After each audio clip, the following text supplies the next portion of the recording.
I actually take it back to what we do in our school system because I remember, and I always joke about it, up until grade 11, we still had clearer sport where irrespective if you did not compete for the school on athletics, in athletics vest, you had the opportunity to run against your classmate.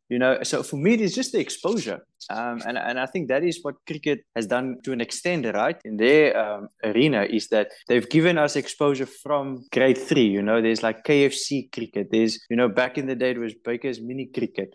And then there's this age group provincial, where athletics have something similar, but I don't think the funding model is something that needs to be revisited. Because like you rightfully said, if you look at Team South Africa, we still produce top athletes. Even on the Diamond League, you have Akani Simbini running at the Diamond League. You have Wade van Niekerk representing